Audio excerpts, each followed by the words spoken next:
જય શ્રી કૃષ્ણ મિત્રો, કેમ છો? મજામાં ને? આજે આપણે ચોખાની મમરી બનાવીશું. ચોખાની મમરી બનાવવા માટે મેં એક નાની તપેલી ચોખા પીસી લીધા છે. 1 કિલો ચોખામાં મેં 150 ગ્રામ આપણે સાબુદાણા નાખ્યા છે, આરે પીસી લીધા છે. અડધી ચમચી જીરા પાવડર શેકીને લીધો છે. 5 ચમચી આપણે ખારો પાપડ ખારો આવી લેવાનો છે ને સ્વાદ પ્રમાણે નિમક લેવાનું છે. આપણે જે તપેલી આપણે લોટ લીધો છે આપણે ચોખાનો, એ તપેલીથી આપણે પાણી માપીને લેવાનું છે. પરફેક્ટ માપ સાથે આપણે મમરી બનાવીશું. આપણે 1 તપેલી ચોખાનો લોટ લીધો છે તો આપણે 2 તપેલી પાણી નાખવાનું છે અને થોડુંક અલગથી કરીને રાખવાનું છે. અમુક ચોખા વધારે પાણી પીવે છે, અમુક થોડું પીવે છે, એટલા માટે આપણે થોડુંક અલગથી આપણે ગરમ કરીને રાખી દેશું. પરફેક્ટ માપ સાથે હું તમને બનાવવા શીખવાડું છું. 1 તપેલી ચોખાનો લોટ છે તો 1 તપેલી આપણે 2 તપેલી પાણી લેવાનું છે. તમે કોઈ પણ વાસણ, જે વાસણ લો, ગમે એ વાસણમાં 1 હોય તો 1 ચોખાનો લોટ હોય માપ તો 2 ડબલ પાણી નાખવાનું છે. હવે તેમાં આપણે નિમક નાખી દેશું, જીરા પાવડર, પાપડ ખારો. હવે તેને આપણે એકદમ ઉકાળવાનું છે. 3 ભાગનું રે ને 1 ભાગનું બળી જાય એટલું એકદમ પરફેક્ટ ઉકાળવાનું છે, એટલે આપણે મમરી તૂટશે નહીં અને એકદમ સરસ બનશે. હવે આપણે તેને ગરમ કરી લઈએ. આપણું પાણી એકદમ ઉકળી ગયું છે, તમે જોઈ શકો છો. 1 ભાગનું બાળવાનું, 3 ભાગનું રાખવાનું છે, એટલે આપણી મસ્ત ખીચી બનશે. હવે આપણે ખીચી બનાવીએ. હવે આપણે એક વાસણમાં લોટ નાખી દીધો છે. થોડું થોડું પાણી નાખતા જઈશું ને આપણે હલાવતા જઈશું. આ રીતના એકારે બધું નથી નાખવાનું, આપણે પાણી જોશે એ પ્રમાણે નાખીશું. તમે જોઈ શકો છો એકદમ મસ્ત આપણું પાણી પાકી ગયું છે અને મસ્ત ખીચી પણ બનવાની છે. આપણી મમરી પણ એકદમ મસ્ત બનશે. આપણે થોડું થોડું પાણી નાખતા જઈશું, હલાવતા જઈશું.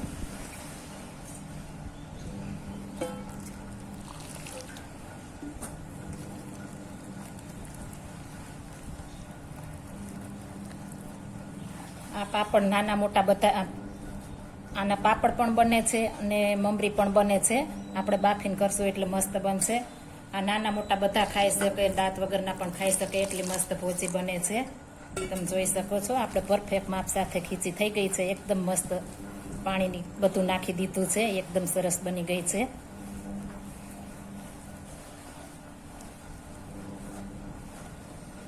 હવે આપણે પાણીની જરૂર નહીં પડે. આપણી ખીચી મસ્ત બની ગઈ છે, તમે જોઈ શકો છો. એકદમ પરફેક્ટ માપ સાથે બની ગઈ છે. હવે તેને આપણે આને મસળી લેશું. પહેલા આપણે આવી કોથળી એક લીધી છે, તમે કિચન પેપર પણ લઈ શકો છો. આ કોથળીમાં આપણે નાખીશું પહેલા, પછી આપણે જોઈએ એટલી જ લેશું, બીજી ઢાંકીને રાખી દેશું એટલે ઠળે નહીં.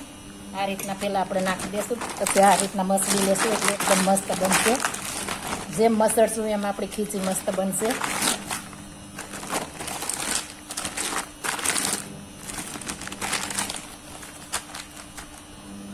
આપણી ખીચી મસ્ત મસળાઈ ગઈ છે. હવે તેને આપણે બાફી લેશું. હવે આપણે એક જાર લીધી છે, તેમાં ઓઇલ લગાડી દેશું આ રીતના. ત્યારબાદ હાથમાં પણ થોડું થોડું લગાડી લેશું. તમારી રીતે તમે કોઈ પણ શેપ આપી શકો છો, જેવો આપવો હોય એવો. હું આ રીતના કરું છું એટલે બફાઈ મસ્ત જાય છે.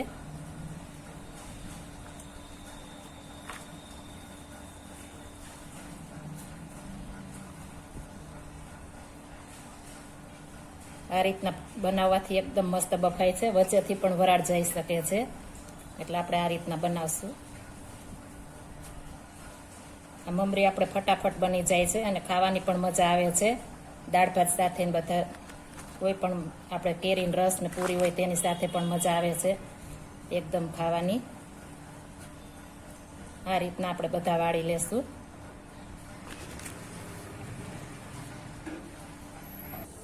મેં પહેલેથી પાણી ગરમ મૂકી દીધું હતું. હવે આ રીતના આપણે મૂકી દેશું.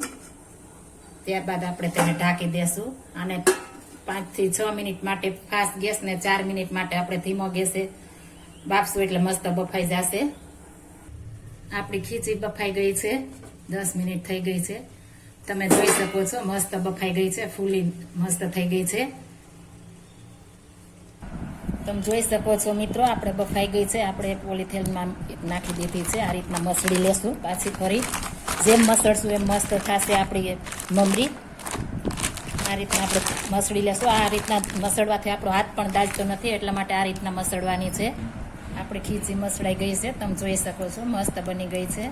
હવે આપણે મમરી પાડીશું. હવે આપણે ઓઇલ કરી લેશું. આ રીતના આપણે ઝીણી મમરી પાડવી છે, એટલે સેવની આપણે ચકરી લીધી છે. આ રીતના ફિટ કરી દેશું. ત્યારબાદ મશીનમાં પણ ઓઇલ કરી લેશું. હવે આ રીતના આપણે અડધી લઈ લેશું. આ પાછી ઢાંકી દેશું, ઠળે નહીં એટલા માટે, મસ્ત બને એટલા માટે. હવે આ રીતના આપણે ભરી દેશું અંદર. હવે મેં આ એક પ્લાસ્ટિકની થેલી લીધી છે. તમે કોઈ પણ પ્લાસ્ટિકની થેલી લઈ શકો છો. હવે તેમાં આપણે પાડીશું. હવે આ રીતના આપણે ચકરી પાડીશું. આ ખાવાની પણ મજા આવે છે અને તળવાની પણ મજા આવે છે, એટલે આ રીતના હું પાડું છું. તમે જોઈ શકો છો. આ રાઉન્ડ શેપમાં પાડી લેશું આ રીતના બધી. આપણે એક એક જ ચક્કર લગાવવાનું છે, વધારે આપણે ચક્કર નથી લગાવવાનું, એટલે જાડી ન થાય. આ રીતના આપણે એક એક લગાવીશું એટલે મસ્ત થશે. આ રીતના આપણે બધી પાડી લેશું.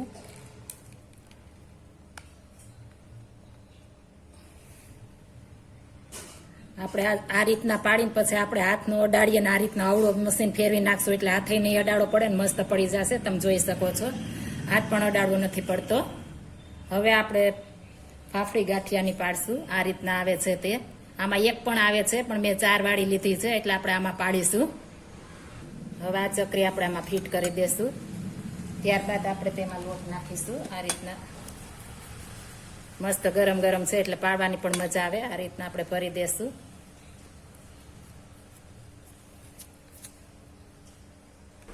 ત્યારબાદ આ રીતના આપણે ઢાંકી દેશું, ફિટ કરી દેશું. મસ્ત એકદમ ફિટ કરવાનું છે, એટલે આપણે ખુલે નહીં, એકદમ ટાઈટ કરી દેશું, એટલે મસ્ત ટાઈટ થઈ ગયું છે. હવે આપણે તેના ગાંઠિયા પાડીશું.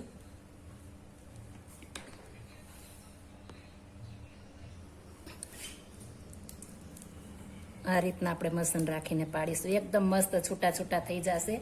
આમાં આપણે ભેળા લાગે છે, પણ સુકાય એટલે એકદમ મસ્ત થઈ જાય છે અને એકદમ અલગ પડી જાય છે. એક એક થઈ જાય છે, 4 છે એમાંથી. આ રીતના આપણે બધી જુદી પાડી લેશું. તમે જોઈ શકો છો, એકદમ આપણી મસ્ત ચોખાની મમરી સુકાઈ ગઈ છે. તમે જોઈ શકો છો, એકદમ મસ્ત બની છે, એકદમ ભાંગી જાય છે. આ પણ સુકાઈ ગઈ છે, તમે જોઈ શકો છો, એકદમ મસ્ત બની છે. હવે આપણે આને તળીશું. આપણે ચાર કાણાવાળીમાં આપણે કરી હતી, તો એ અલગ અલગ થઈ ગઈ છે. આ નાની થાય છે, આપણે એક પટ્ટો આવે છે એ કરીએ છીએ, એ બહુ પોળી થાય છે, એટલે હું આ રીતના જ કરું છું, 4 આવે એ. હવે આપણે આને તળી લેશું. આપણું તેલ ગરમ થઈ ગયું છે, આપણે મમરી તળીશું. તમે જોઈ શકો, એટલી મસ્ત થઈ છે. નાની નાની હતી, કેટલી મોટી થઈ છે, એકદમ સરસ બની છે.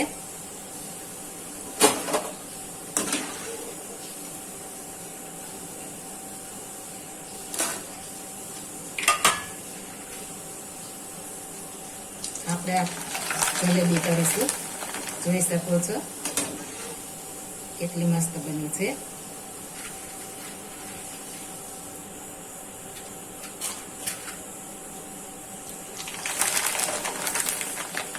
એક નાની નાની નાખીએ છીએ, આવડી છે, અને આખી મોટી બધી થાય છે. તમે જોઈ શકો છો.